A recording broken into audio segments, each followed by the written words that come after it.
الحمد لله وكفى وسلام على عباده الذين اصطفى أما بعد أعوذ بالله من الشيطان الرجيم بسم الله الرحمن الرحيم يا أيها الذين آمنوا آمنوا بالله ورسوله سبحان ربك رب العزة عما يصفون وسلام على المرسلين والحمد لله رب العالمين اللهم صل على سيدنا محمد وعلى آل سيدنا محمد وبارك وسلم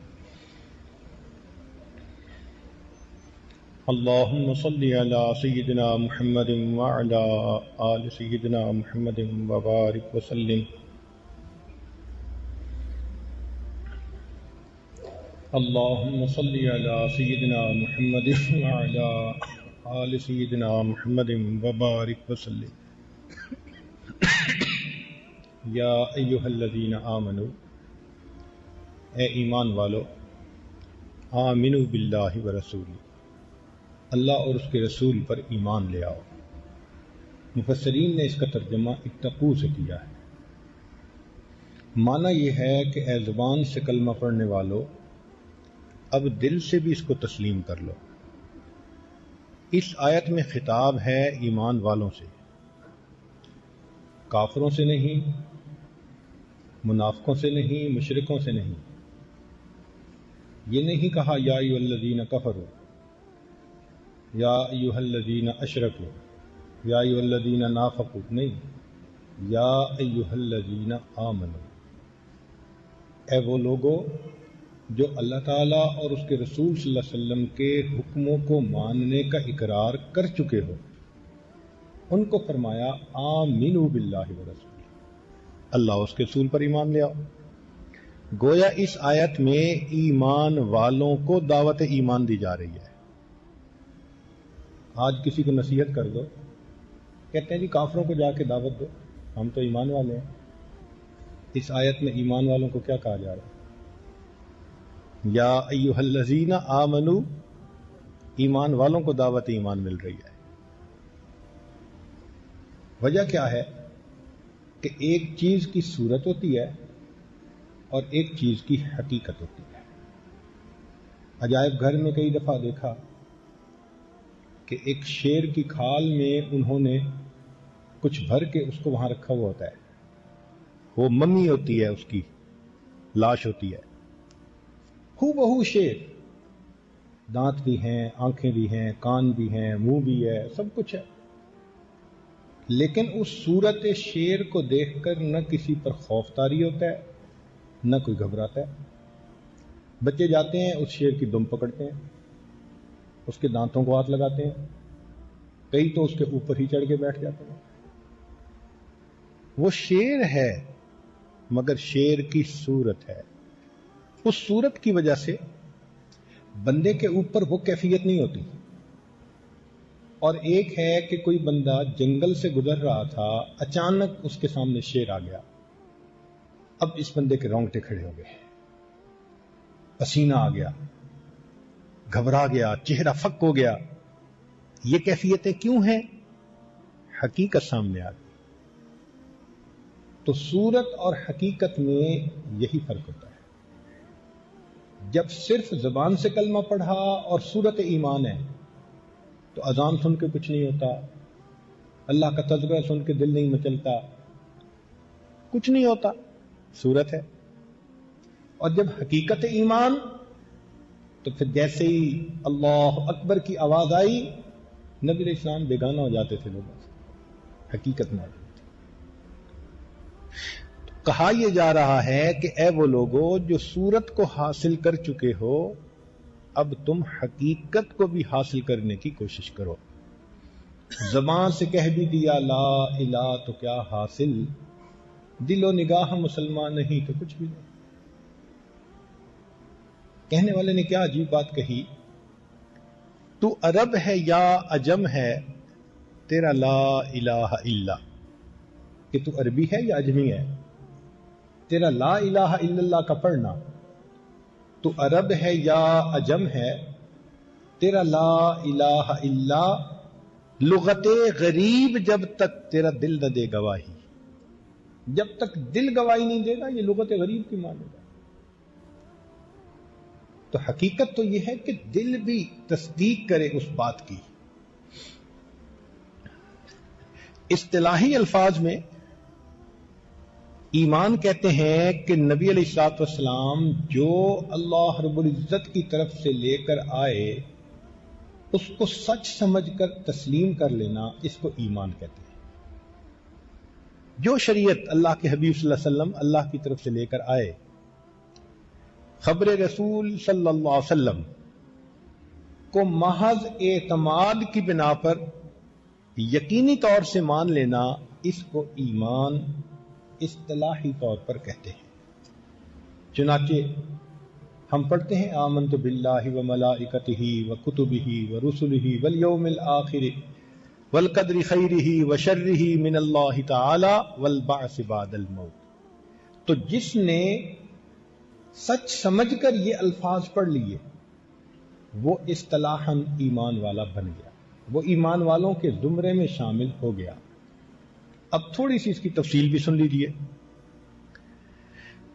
کہ مسلمان جب یوں کہتا ہے کہ میں اللہ پر ایمان لایا تو المسلم یؤمن باللہ تعالی بمعنی انہ یصدق بوجود الرب تبارک و تعالی، یعنی وہ تصدیق کرتا ہے کہ میں اللہ تعالی کے وجود کو مانتا ہوں، وانہ عز وجل فاطر السماوات والارض عالم الغیب والشہادہ رب کل شیء وملیکہ۔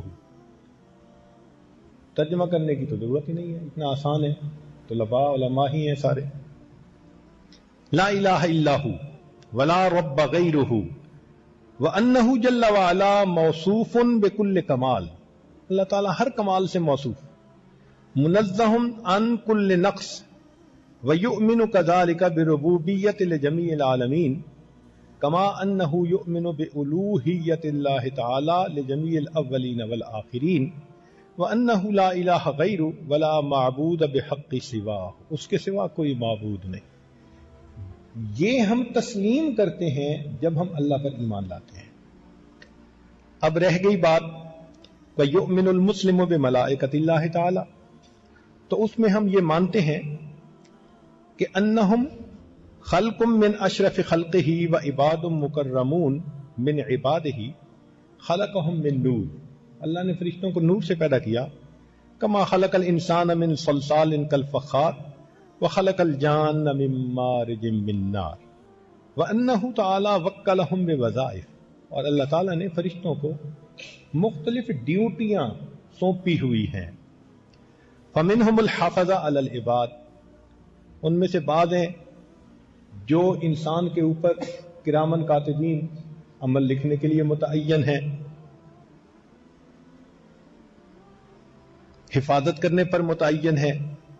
ومنہم المؤکلون بالجنت ونعیمها، بعض جنت اور اس کی نعمتوں کے رسپانسبل ہیں۔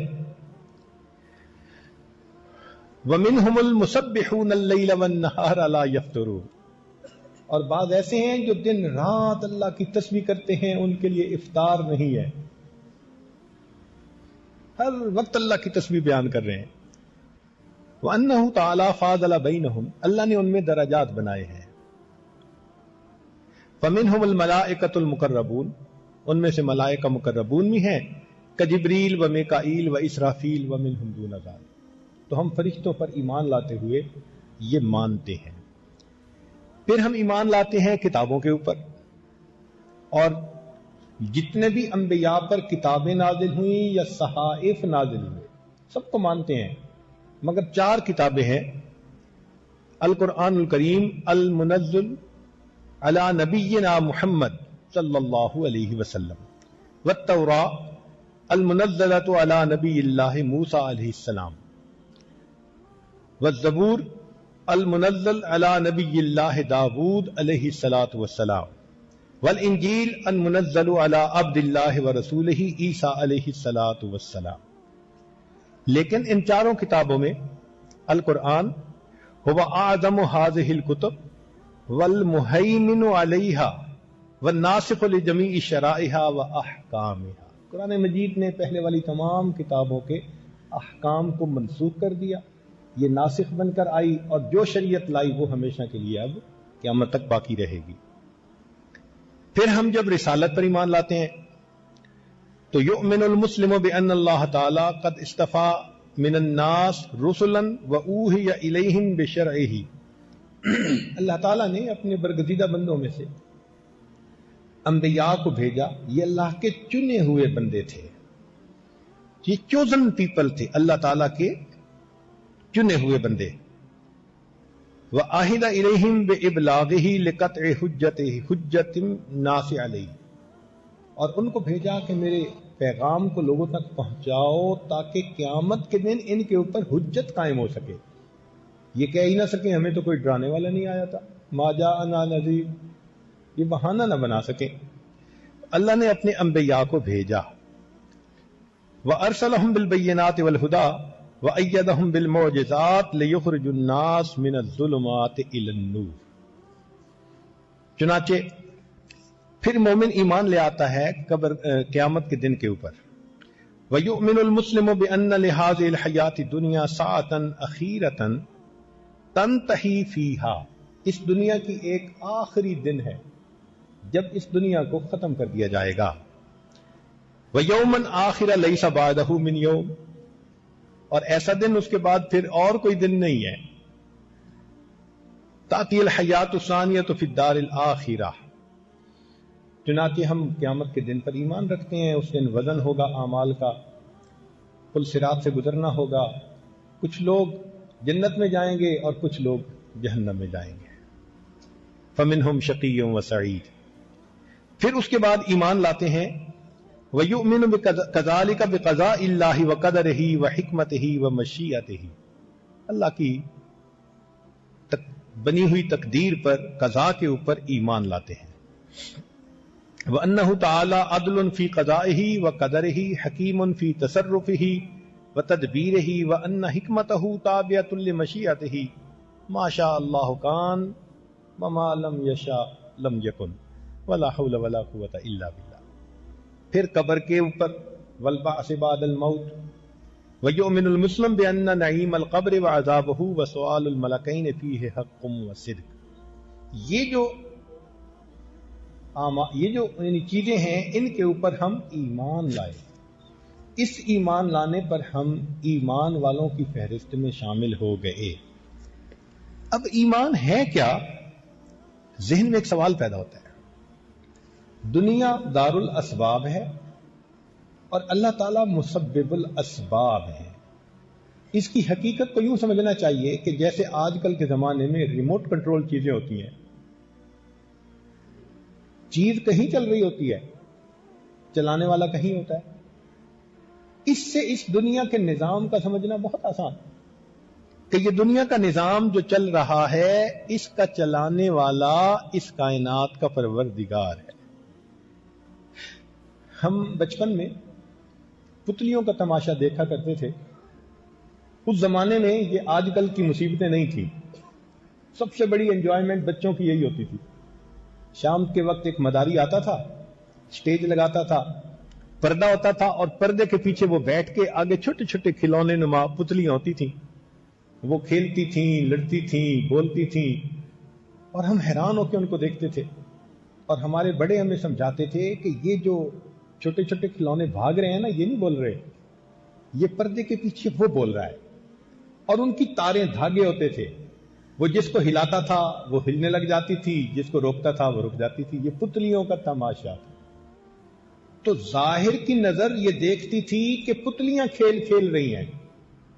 حقیقت کیا تھی کہ پردے کے پیچھے ایک قوت تھی جو ان کو یہ کھیل کھلا رہی تھی. یہی معاملہ اس دنیا کا ہے. اس معاملے کو سمجھنا بہت آسان.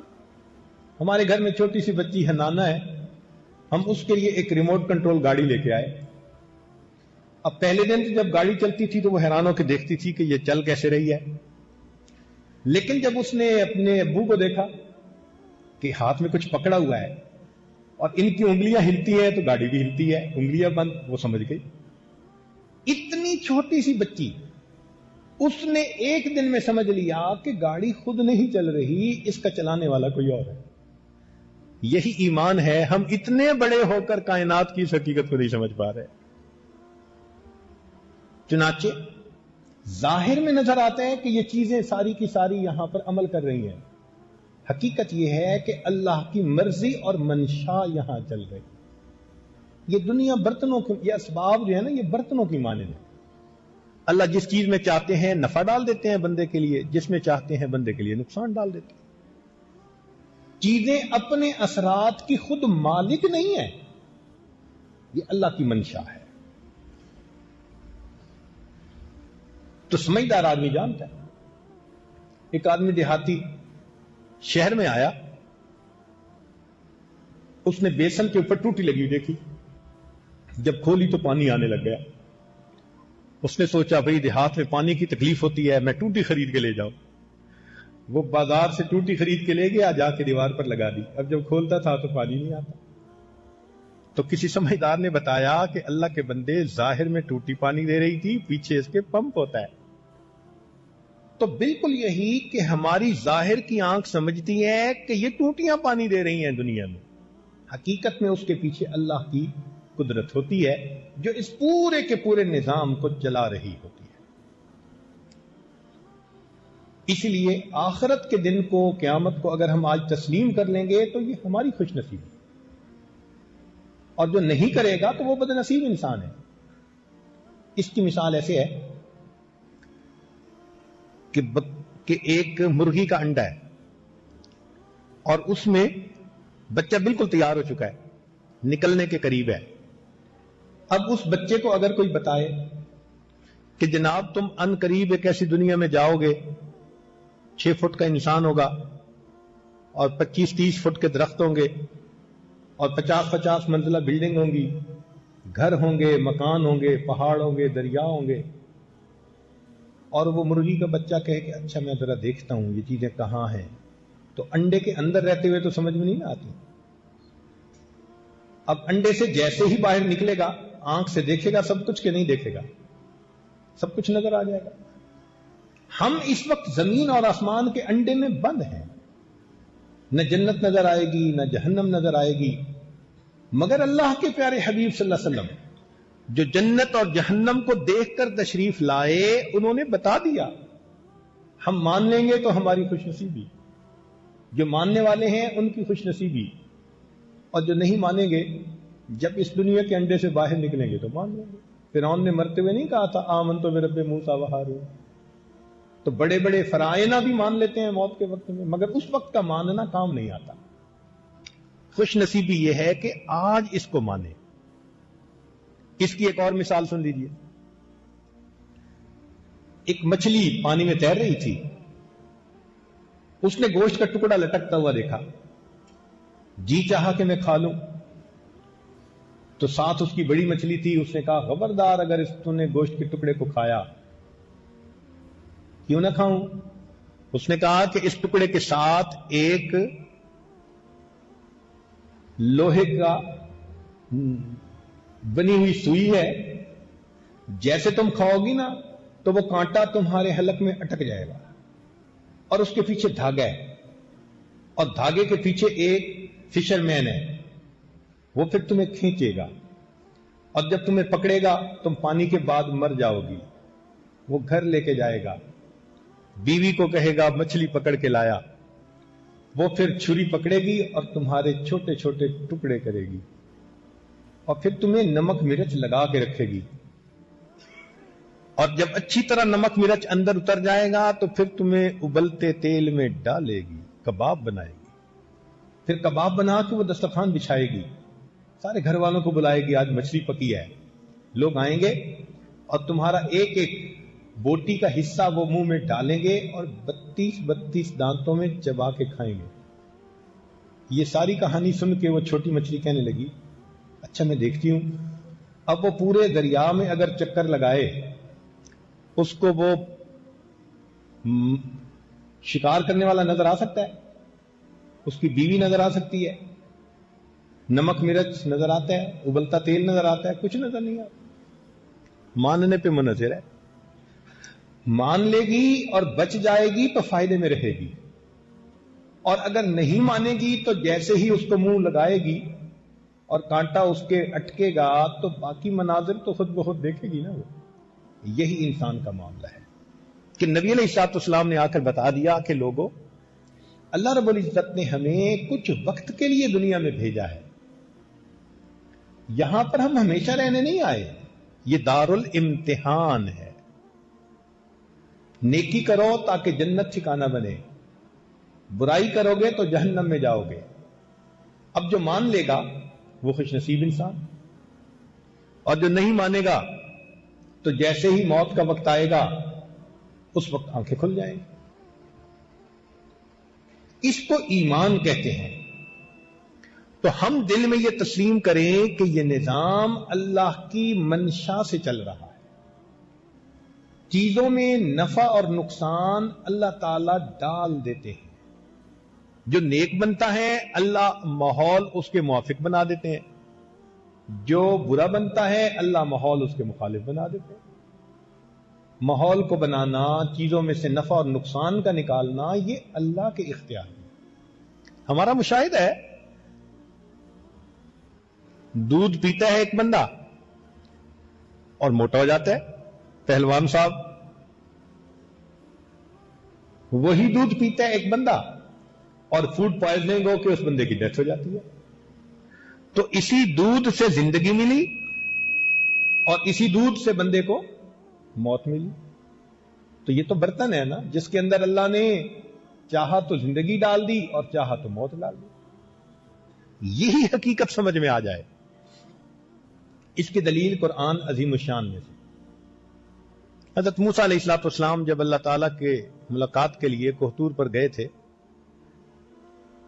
تو وہاں پوچھا گیا وما تلک بیمینک یا موسیٰ، اے موسیٰ علیہ السلام آپ کے ہاتھ میں کیا ہے؟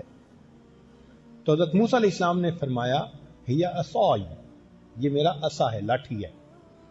پھر اس کے فائدے بتائے، اتوکأ علیہا وَأَهُشُّ بِهَا عَلَىٰ غَنَمِي وَلِيَ فِيهَا مَآرِبُ أُخْرَىٰ، میرے بڑے فائدے ہیں۔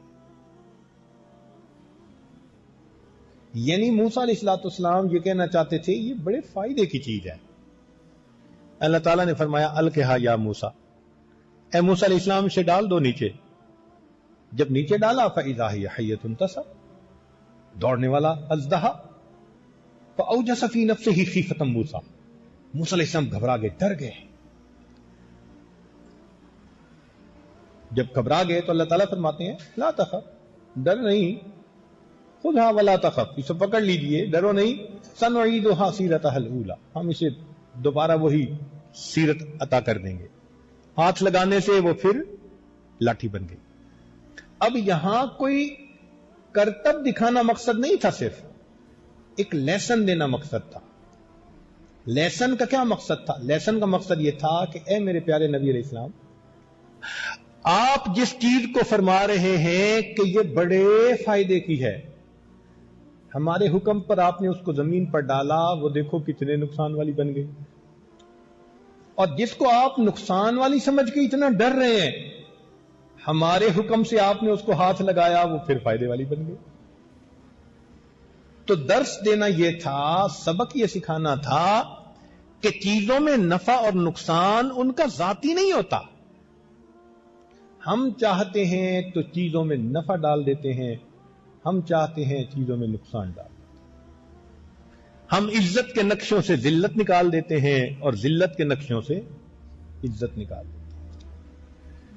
اس کو ایمان کہتے ہیں کہ یہ بات سمجھ میں آ جائے۔ چنانچہ سیدنا موسیٰ علیہ السلام بیمار ہوئے تو ان کو فرمان ہوا کہ جائیے فلاں درخت کے پتے کھا لیجئے، استعمال کر لیے، شفا ہوئی۔ پھر کافی عرصے کے بعد دوبارہ پھر وہی بیماری ہوئی، اب جا کے جب پتے استعمال کیے تو فائدہ نہیں، تو عرض کیا یا اللہ پتے تو کھا لیے، فائدہ نہیں ہو رہا. فرمایا میرے پیارے کلیم ان پتوں میں نقص جو ہے نا شفا نہیں تھی، وہ تو ہم نے اس وقت ان پتوں میں شفا رکھ دی تھی. اور واقعی ایسا ہوتا ہے، اللہ تعالی شفا رکھ دیتے ہیں. تو یہ ایمان کہلاتا ہے کہ انسان چیزوں پر یقین کرنے کی بجائے اپنے پروردگار پر یقین کرے. وہ چاہے تو نفع رکھ دیں، وہ چاہے تو نقصان. ایک آدمی نے کمرہ کھولا، آگے سانپ کھڑا تھا جیسے کاٹنے کے لیے تیار. اس نے ڈر کے مارے دروازہ وہیں بند کر دیا. 1 منٹ کے بعد اس کمرے کی چھت نیچے آ گری. اللہ نے سانپ کو ذریعہ بنایا اس کی زندگی کے بچنے کا. اگر سانپ نہ ہوتا سامنے، کمرے کے اندر جاتا، اوپر سے چھت گرتی تو مر جاتا. اللہ نے سانپ کو ذریعہ بنا دیا. برات جا رہی ہے، ایک آدمی نیچے کہنے لگا بڑی گرمی ہے میں چھت پہ بیٹھتا ہوں. لو جی وہ بس کی چھت پہ بیٹھ گیا. اللہ کی شان، بس روڈ پہ ٹریول کر رہی ہے، اوپر ایک چیل نے سانپ پکڑا ہوا ہے اور اڑ رہی تھی. اچانک اس کے پاؤں سے جو سانپ سلپ ہوا اس بندے کے اوپر گرا، اس نے کاٹا، بندہ وہیں مر گیا. ادھر اس بندے کے لیے سانپ موت کا سبب بن رہا ہے، ادھر اس بندے کے لیے سانپ زندگی کا سبب بن رہا ہے. یہ اسباب ہیں. اللہ انہی کے ذریعے سے زندگی دے سکتے ہیں، انہی کے ذریعے سے انسان کو موت دے سکتے ہیں. یہ برتن ہیں، برتنوں کی مانند ہے. ایک مرتبہ ہمیں عجیب تجربہ ہوا. ہمارے یہاں مہد کے بچے کچھ کھیتی باڑی کرتے ہیں، تو کوئی 8 ایکڑ کا رقبہ تھا اندازن. سوچا ہم اس میں نا کھیرا لگاتے ہیں، کیوکمبر لگاتے ہیں.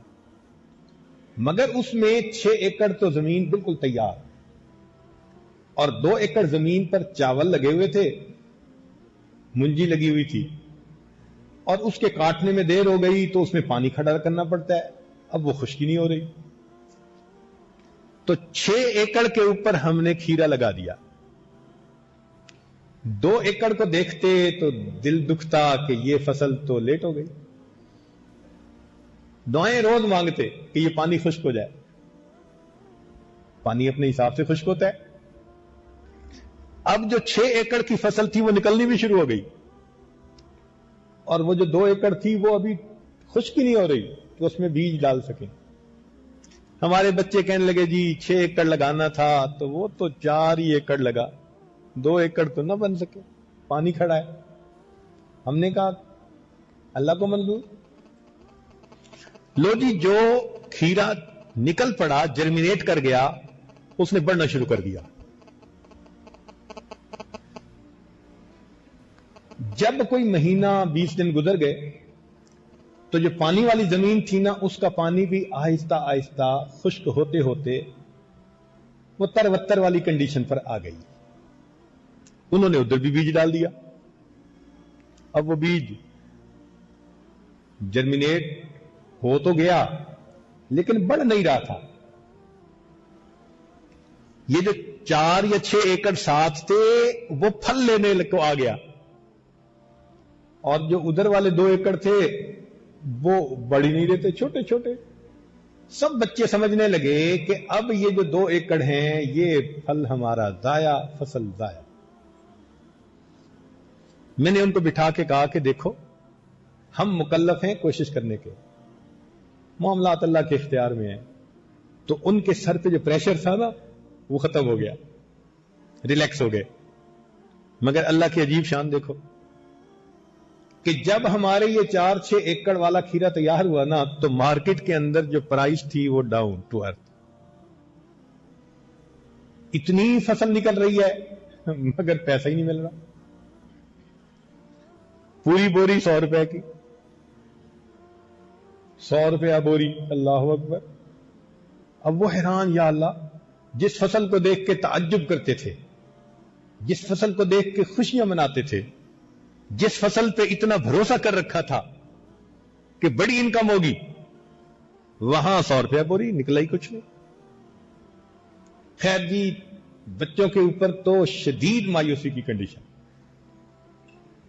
1 مہینہ اسی طرح گزر گیا. جب ادھر کی فصل ختم ہو گئی نا 7 والی 6 ایکڑ والی, وہ جو رکی فصل تھی اس نے بڑھنا شروع کر دیا.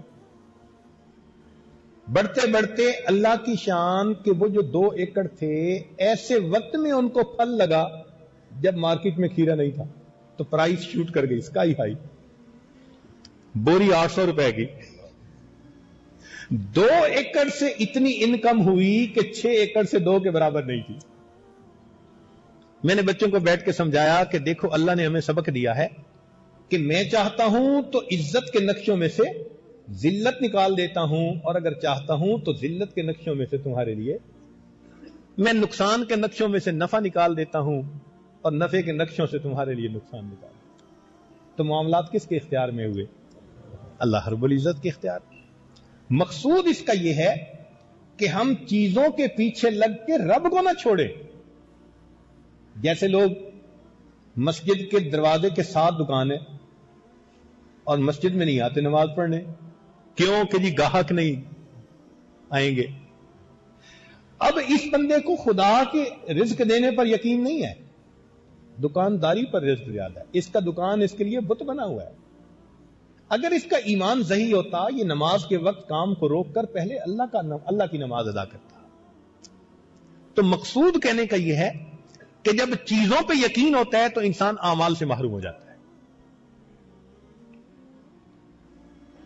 اور جب ایمان قوی ہوتا ہے تو پھر چیزیں اس کا راستے میں رکاوٹ نہیں بن سکتی. سبق یہی دینا ہے اس میں کہ چیزوں پہ بھروسہ کرنے کی بجائے اپنے رب پہ بھروسہ کرو.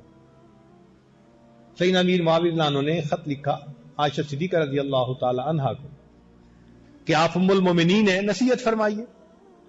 انہوں نے نصیحت میں خط لکھا مگر نصیحت کرنے کا حق ادا کر دیا.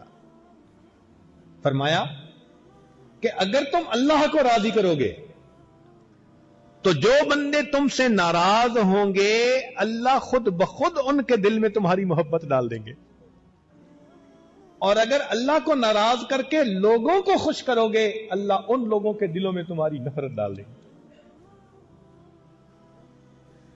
تو اللہ کی کاسٹ پر بندوں کو تم راضی مت کرتے پھرو. ایمان کی اہمیت کو سمجھیں. ہر چیز کو چھوڑ سکتے ہیں, خدا کو نہیں چھوڑ سکتے. یہی ایمان ہے. آنکھ کچھ اور دیکھتی ہے, یہی تو مومن اور کافر کا فرق ہے. کافر کی زندگی مشاہدے کی زندگی, مومن کی زندگی ایمان کی زندگی. اس کو اللہ کے وعدوں پہ بھروسہ ہوتا ہے. کافر کو اگر سود ملتا ہے تو وہ خوش ہوتا ہے میرا پیسہ بڑھ گیا. مومن سمجھتا ہے کہ میں زکات دے تو رہا ہوں لیکن یہ پیسہ جا نہیں رہا, اس کے بدلے پتہ نہیں کتنا آ رہا ہے. یہ مشاہدے کا اور غائب کا فرق ہوتا ہے. مومن کو یقین ہوتا ہے اللہ کے وعدوں پر.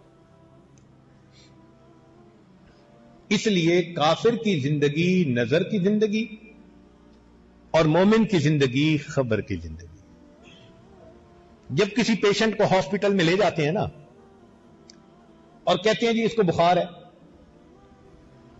تو وہ جو ڈاکٹر ہوتا ہے نا وہ اس کی مختلف وجوہات لکھ دیتا ہے. ان وجوہات کو کہتے ہیں ڈفرینشل ریزن. بھئی بخار ہے, وائرس سے بھی بخار ہو سکتا ہے, بیکٹیریا سے بھی بخار ہو سکتا ہے, ملیریا سے بھی بخار ہو سکتا ہے, مختلف ریزن ہو سکتی ہیں. اس کے بعد وہ کہتا ہے کہ ٹیسٹ کرو بخار ہے کیوں. جب بلڈ ٹیسٹ لیا جاتا ہے نا سب صحیح تشخیص ہوتی ہے, ڈائیگنوز ہوتا ہے کہ یہ تو ملیریا تھا. اس کو ڈیفینیٹ ریزن کہتے ہیں. تو گویا ریزن 2 طرح کی ہوئی, ایک ڈفرینشل امکانی وجوہات اور ایک ڈیفینیٹ ریزن.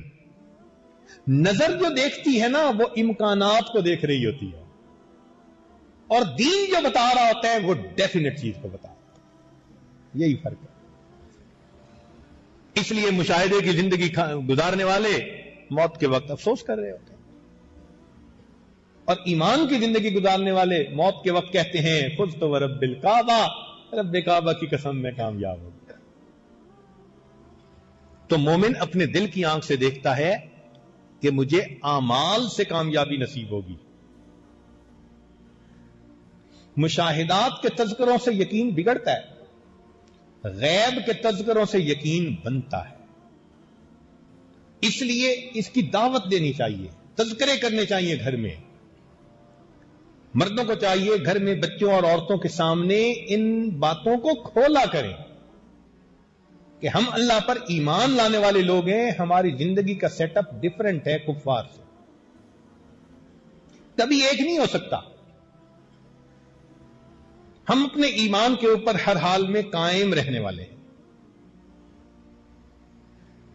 اسی لیے مومن کو کوئی بھی حالات آتے ہیں وہ اللہ کی طرف رجوع کرتا ہے. مومن کی مثال چھوٹے بچے کی مانند ہے. چھوٹے بچے کو کوئی چیز ملے تو ماں کی طرف توجہ،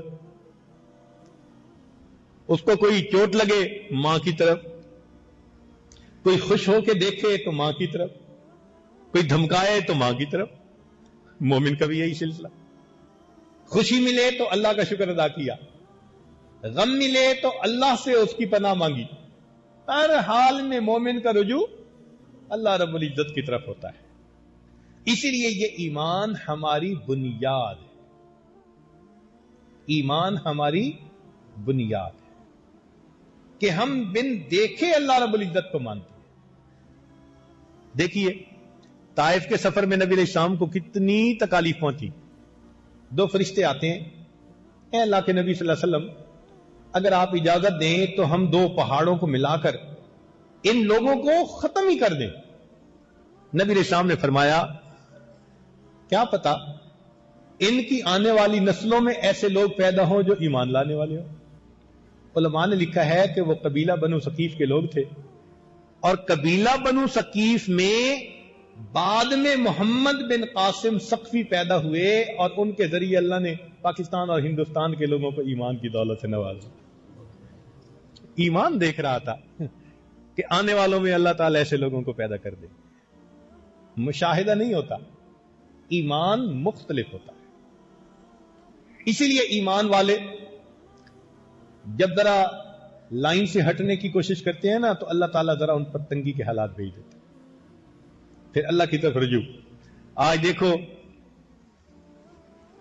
امتحان دیا ہوا نا تو بڑا رجوع اللہ رہتا ہے، یا اللہ سپلی نہ آ جائے.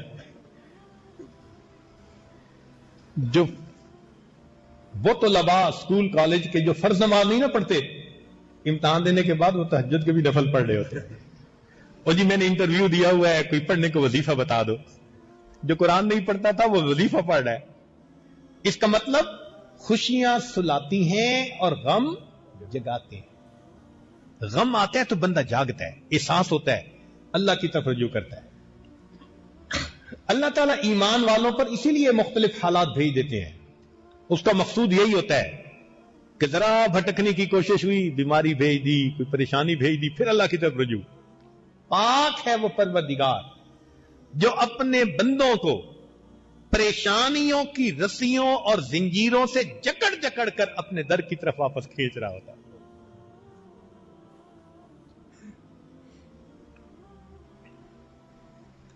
ایک عورت جیسے پریگننٹ ہوتی ہے تو اس کو قے آتی ہے. اب اس کی قے اس بات کی نشاندہی ہے کہ اس کے جسم میں کچھ بن رہا ہے. اسی طرح جب بندے کا ایمان بن رہا ہوتا ہے نا تو اس کے اوپر بھی حالات آتے ہیں. یہ تکالیف کا آنا، پریشانیوں کا آنا، مصیبت کا آنا، یہ اس بات کی دلیل ہوتی ہے وہ مالک درجے بڑھا رہا ہے، وہ دینا چاہتا ہے. مومن کو کبھی بھی مایوس نہیں ہونا چاہیے، بھائی اتنا سمجھ میں رکھنا چاہیے کہ مصیبت اللہ کی طرف سے ہے، اس کے ہٹانے کے لیے بھی رجوع اللہ کی طرف کرنا ہے. اس کو ہٹانے کے لیے مخلوق سے سہارے نہیں مانگنے، ان کے پیچھے نہیں بھاگنا، اللہ کی طرف بھاگنا ہے. کہتے ہیں نا کہ بنیاد جتنی مضبوط ہوگی عمارت اتنی اونچی ہوگی. تو بندے کا ایمان جتنا مضبوط ہوگا بندے کے اعمال اتنے بلند ہوں گے. تو ایمان کو مضبوط کرنے کی ضرورت ہے. ساور اللہ فرماتے تھے تعلمنا الایمان ثم تعلمنا القرآن، ہم نے پہلے ایمان سیکھا، اس کے بعد ہم نے قرآن سیکھا۔ تو ایمان سیکھنے کی چیز ہے، اور وہی سیکھنے کے لیے آپ یہاں آئے بیٹھے ہیں۔ یہاں آنے کا مقصود اور منشا ایمان کا سیکھنا، اس کا بڑھانا، ایمان پر چمک کا لانا، یہ قیمتی چیز ہے۔ اب یہاں سوال پیدا ہوتا ہے کہ ایمان سیکھنے کے ذرائع کیا ہیں؟ کیونکہ اہم چیز ہے اور اس کے بارے میں بتایا جا رہا ہے، تو امید ہے کہ آپ دل کے کانوں سے سنیں گے۔ ایمان سیکھنے کے 4 ذرائع ہیں۔ پہلا ذریعہ قدرت کی نشانیوں میں غور کرنا۔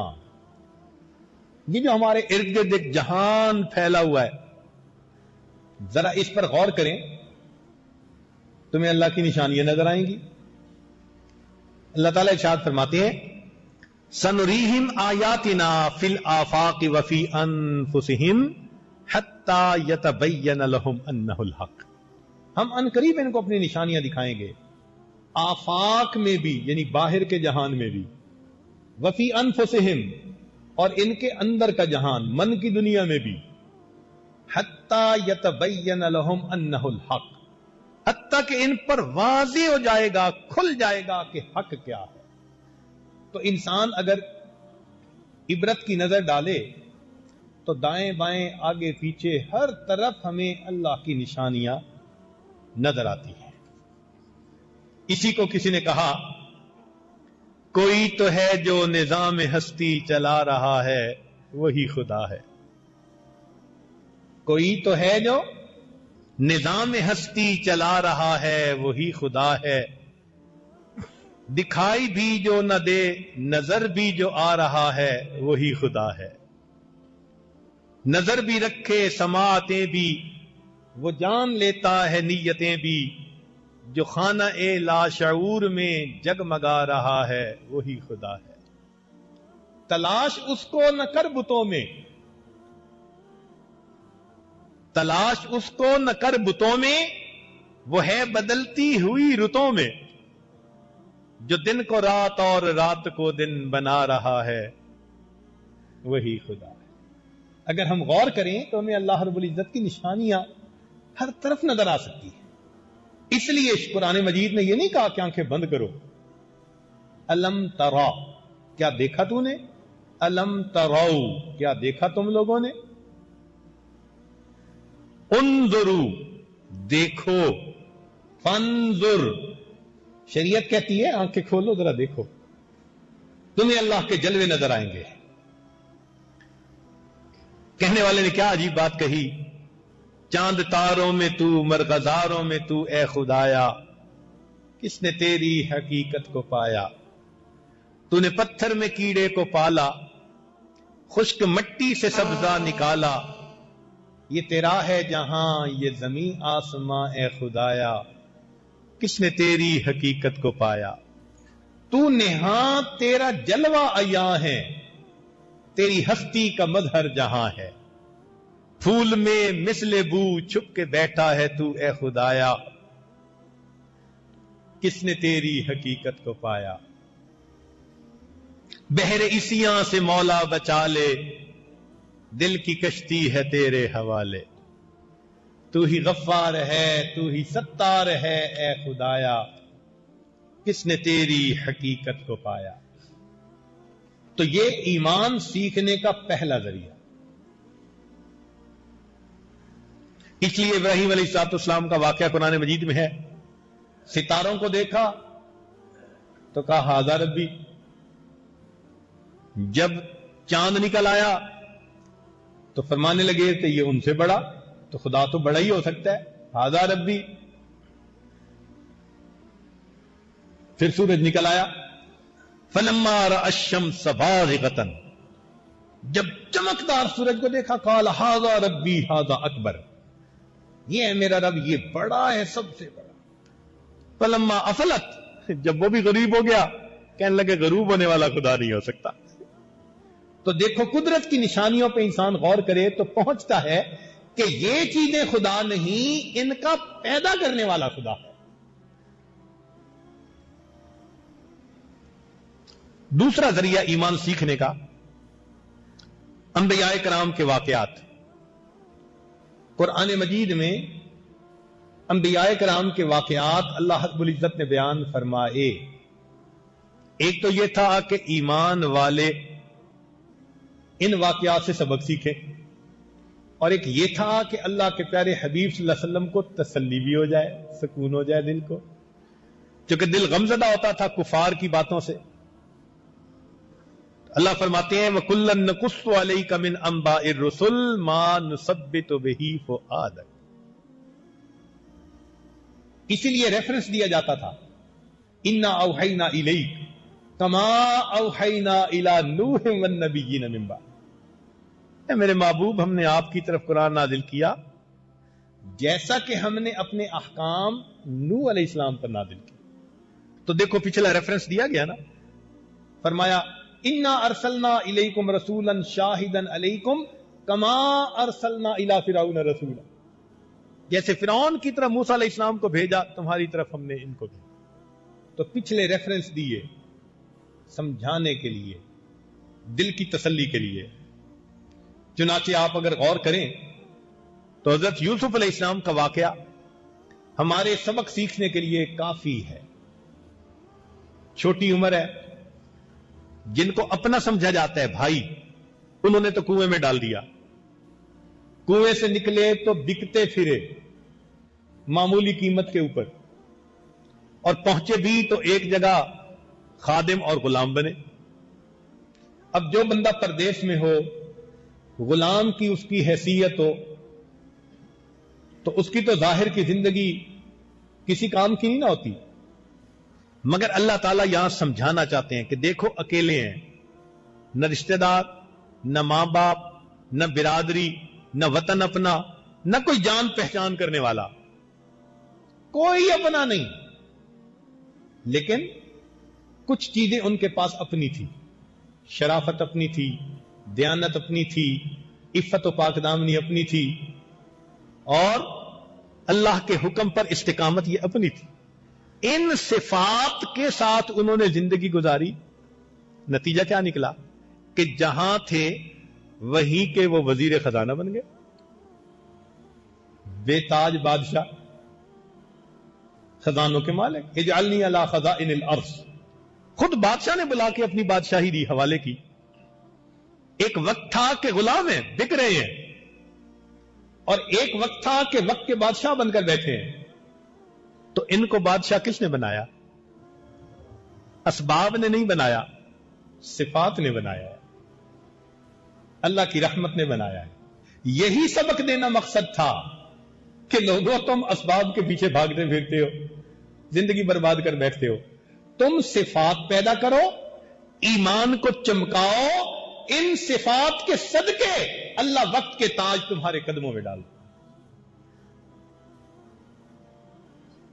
چنانچہ سیدنا یوسف علیہ السلام اپنے دربار میں بیٹھے ہیں، بھائی آئے غلہ لینے کے لیے۔ جب وہ داخل ہوئے تو انہوں نے بادشاہ کو بیٹھے دیکھا تو وہ تو سمجھے عزیز مصر ہے، کہنے لگے یا ایھا العزیز، اے عزیز مصر، مسنا واہلنا الضر، ہمیں اور ہمارے اہل خانہ کو تنگ دستی نے بے حال کر دیا، وجئنا ببضاعۃ مزجاۃ فاوف لنا الکیل، اور ہم قیمت بھی اتنی لائے ہیں جو پوری نہیں، غلہ زیادہ چاہیے، قیمت تھوڑی ہے، وتصدق علینا، آپ ہمارے اوپر صدقہ خیرات کر دیں، ان اللہ یجزی المتصدقین، اللہ صدقہ دینے والوں کو جزا دیتا ہے۔ اب بھکاری کی طرح بھیک مانگ رہے تھے نا کہ ہمارے اوپر صدقہ خیرات کر دیں۔ حضرت یوسف علیہ السلام نے جب دیکھا نا کہ معاملہ اینجا رسید کہ یہ بھی تو نبی زادے ہیں نا، ایک نبی کے بیٹے ہیں، اور یہ آج بھکاری بن کے کھڑے ہیں اور مجھے کہہ رہے ہیں وتصدق علینا، ہمارے اوپر صدقہ کر دیجئے۔ اس وقت یوسف علیہ السلام نے پوچھا ما فعلتم بیوسف، تم نے یوسف کے ساتھ کیا کیا تھا؟ ان کو وہم و گمان نہیں تھا۔ قالو، کہنے لگے